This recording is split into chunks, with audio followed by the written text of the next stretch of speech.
Welcome back, trainers, and a massive leak has been done once again by Krells. We have a Kecleon here and Gorebyss in the data. So we're going to take a look at this, and I'm going to go over how you get Gorebyss. And there's also another evolution that it comes from that it splits off into with evolution items. So we'll take a look at that. So Kecleon is a normal type. It has pretty good special defense in the main series games. Other than that, I mean, it's okay. It's nothing like super great, all right? It's going to be another Delibird. So quite a plethora of shinies. Like I said, I'm not endorsing a mass shiny release. I will say this, the sprites have changed for a lot of Pokemon in the new update that I have actually downloaded myself, which we were also taking a look at yesterday, and we saw that some of the sprites for the Pokemon, even colors, have changed. So that is something to note there, especially the Blissey. So yeah, pretty interesting. Pretty interesting indeed. Now that Sneasel looks awesome. That Caesar looks amazing as well. I like a lot of these here. That Fortress, it's just one bland color. I mean, you have, I mean, look at Wobbuffet, all pink. I really like the Slowking. I'm a Slowking fan, as you know. The pink looks a little different, maybe darker. And then you have the cool umbrella that is reverse color, basically. And you have, look at the Yama. Look at that. Really like the Yama. I can't wait to see what the Yama Mega Sprite looks like in Pokemon Go, guys. It is going to look so cool. All right, so there you go. Your typical shinies here. And then you have the pink Crobat with the gold inner wings. And yes, I do like that. That looks very nice. Then we have Porygon. Now, there's something special about Porygon. Other than the fact that we're going to be getting Porygon Z in Gen 4, is we also might be seeing a community day. It could possibly be between Chikorita and Cyndaquil. So we have September, October, November. We have October as the mystery community day, because we know what November is going to be. It's going to be Cyndaquil, right? I predicted, or didn't predict, I was saying, oh, it might be Metagross, but I didn't put that in stone, and I didn't declare that either. I said it has the possibility with the introduction of Meteor Mash being introduced into the game files. Somebody made a comment, love that. They said, what if Niantic trolls us and makes a Clefairy community day with Meteor Mash? Because, I mean, that's the only other Pokemon that can learn it other than Meditang. Yeah, that would be quite the troll, right? So, Porygon has the potential to even fill that slot there.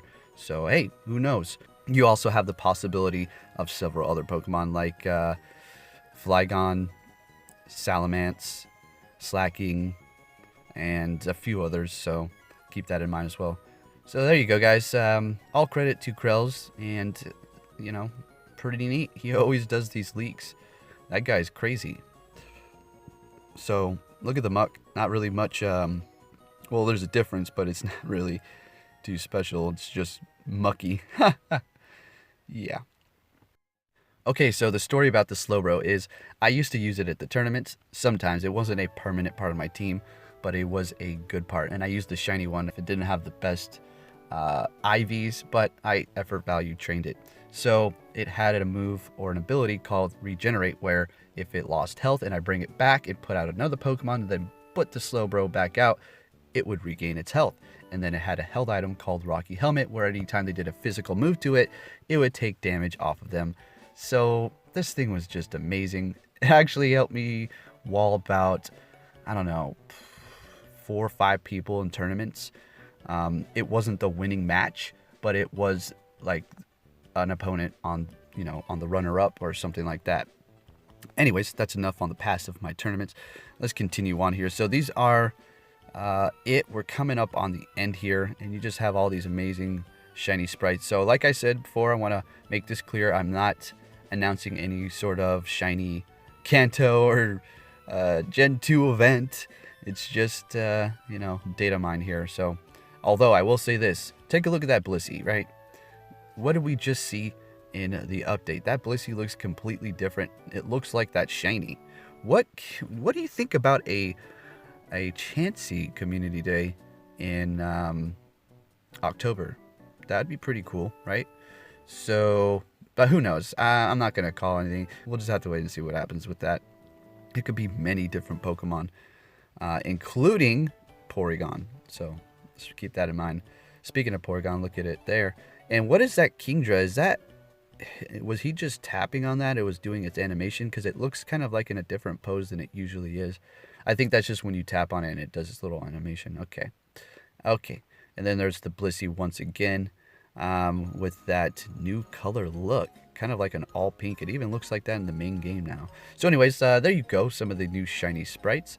And I hope that wasn't too much of a spoiler for the new people who have never played Pokemon before, because it's not like these are new shinies, because these have always been in Pokemon. And then you have the Gold Caterpie. The Gold Caterpie. The Metapod is bright orange. Kind of reminds me like fall. I like it. And then the Butterfree with the green and pink feet. Cute. That Caterpie is hilarious. Alright, and another fresh Pokemon added to the game files. We're going to be going over Gorebyss, however you like to say it, and Clamperl. So that little Clamperl is going to evolve into Gorebyss by giving it the Deep Sea scale that you're seeing there. In the main series games, you have to give it the item and then trade, and then it will evolve once the other trainer receives it. But we do not see that in Pokemon Go, and a lot of the other Pokemon that required that trading with an evolution item simply just evolve by giving them the item. So it's safe to assume that's all you're going to have to do. Although trading has been introduced, that would be crazy if they did introduce that. But it would be a little bit weird, because you'd have all these good IV Pokemon, then the other person would get it, and it could turn into junk. Not only that, it's not yours anymore. So I don't think the whole trading with the evolution item is going to be introduced. But who knows? Now let's go on to the next one here. We have Hauntail evolving from Clamperl once again. This time it's going to be using the Deep Sea Tooth to evolve into Hauntail. Now these two Pokemon, the Gorebyss and the Hauntail, are not specifically really good or anything. They're unique, and they do take an evolution item. And what do we see coming up for Gen 4? A massive drop of Pokemon that require evolution items. Now that whole evolution event, forget it. It's out the window. It's bogus, right? So, but that doesn't take away the fact that we're still going to get a bunch of Pokemon with evolution items. Have they been holding out this whole time for this because they're going to drop a plethora of all these evolution items? Possibly. But with that said, let's go ahead and take a look at their stats and see what they have going on for them. Shout out to GoHub. I'm going to start putting them in my description like every single time. So we have a pure water type here. Okay. You're probably thinking, what is up with this Pokemon? The seashells on the chest, and what is going on?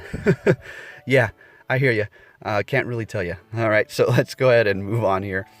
Max CP potential 100% IV, 2,281. Attack 211. It's not too bad. Defense 194. Still not that bad. And stamina 110. Now in the main series games, it was pretty well rounded. It's not something you're going to go into a battle and say, get out of the way. But if you used it right with strategy, you are probably going to kick butt. All right, so let's go ahead and take a look at its weaknesses. I mean, it's pure water type, so weak to electric and grass, resisting fire, ice, steel, water. Rightio. Now, what did I do in the main series games? And we'll just look at the moves here. Pretty self-explanatory. And then, yeah. Well, I had a move called Shell Smash, and then another move called Baton Pass. Shell Smash raised its stats significantly high and lowered some other stats as well. So you'd be gaining, but also losing. But if played right, you could kick butt real hard. So I put something on it, an item called, I believe it was the White Feather. It's been a while. I'm pretty sure that's what it was. So it leveled out the stats that it dropped, but that you just kept the stats that it raised. So you have this massively buffed up Pokemon, and you can just sweep with it. But what you would do was use Baton Pass into something else, and it would keep those stats, whatever Pokemon you switched in. It was amazing, guys. If you're confused on that, don't worry, it's a main series thing. Counters, I don't know why I'm going into counters. So yeah, I'm just thinking about the whole strategy. It's getting me hyped thinking about it. It makes me want to turn on my Game Boy, get all my Pokemon out of the storage, and start battling online again. So let's go ahead and take a look at Hauntail and see what it has going on for it. Alright, so on to Hauntail. I'll continue on with my story here. So yeah, you would baton pass, and then what would I usually baton pass into? Maybe like an Exeggutor. That sounds pretty like weak. I kind of forgot, guys, really. There was quite a bit. So Hauntail, pure water type. Max CP potential, 2,140. Attack, 197. Defense, 194. And stamina, 110. You know, water. Weak to electric and grass, resisting the huge. Let's go on to its moves. So as you see in the moves for Gorebyss, it was pretty, you know, I wouldn't say standard. I had a couple fairy moves, which is pretty nice. But the stats are meh. It's going to be a neat addition to your Pokedex, and if you want to power one of those up because you like it, then I would say go for it. Okay, so I did show this in the beginning, the Kecleon, in its stats, but let's go ahead and go over it again. It is normal type with a max CP of 1924, attack 161, defense 212, that's not too bad, and stamina 120. Remember what I said? It had pretty good special defense in the main series games, and that's carrying over into Pokemon Go. Not sure why I went down here, because we know it's weak to fighting and resist ghost. Let's go ahead and look at its moves, which we also saw in the beginning. And I took note of something. It seems like it's going to be a ghost killer, seeing that it is normal type, and normal, it resists ghost, right? So it has Lick, Sucker Punch for its quick moves, and then for its charge you have Thunder, Foul Play, Flamethrower, Ice Beam, Aerial Ace, and Shadow Sneak. Shadow Sneak is not a bad ghost move.